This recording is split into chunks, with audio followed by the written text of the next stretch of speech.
Na, o pabaigai apie Helovyną. Jau uostamiesčio publika šventė su nemirtingomis pramogų pasaulio žvaigždėmis, bei laiko patikrintą muziką. Lietuvoje švęsti Helovyną arba visų šventųjų išvakarės jau tampa klubinio gyvenimo dalimi. Uostamiesčio muzikos klube Roxy šventės vakarą šeimininkavo Adamskų šeiminėlė.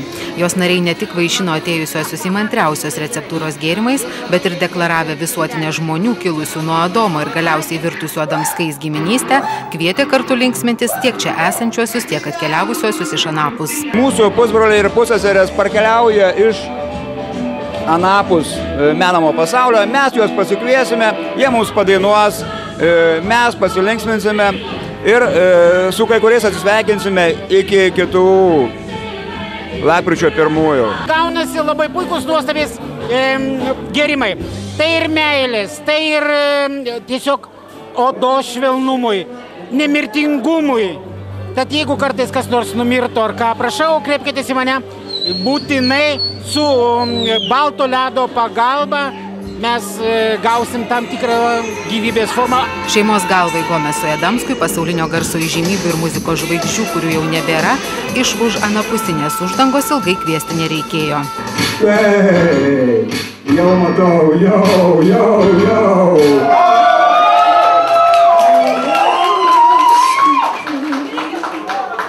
Į mielą Adamskų šeiminėlę iš dvasių pasaulio sugrįžę legendinės muzikos pasaulio įžymybės Falco, Janis Joplin, rock'n'rollo karalius Elvis Preslis, nepakartojamasis Freddis Mercuris bei žavingoji Marilyn Monroe jautėsi tiesiog puikiai. Labai visi malonus, kviečia šokti, šokdina, kalbina, domisi, man labai smagu.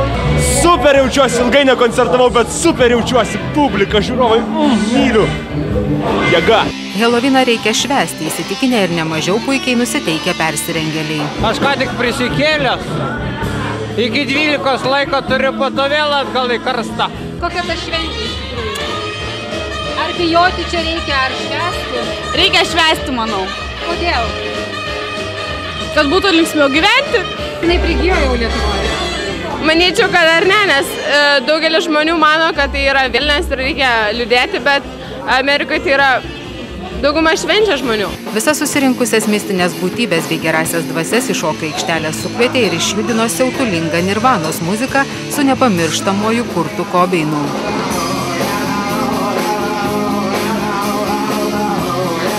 Ne tik legendinės Nirvanos, bet ir kitus 7 ir 8 dešimtmečių roko klasika tapusius kūrinius atlikę vaikinai vėliau įsidavė esantis klaipėdiečių roko grupė Arrogantics. Ekspromtų makiažas, o po to jau teko repertuarą priderinti šiek tiek. Na, o nepailstantis diskotekinio judėjimo veteranas, Helovyno vakarą virtęs pankų, grojęs pastarųjų 3 dešimtmečių hitus iš vinilinių plokštelių, uždegė visus šokiams iki paryčių.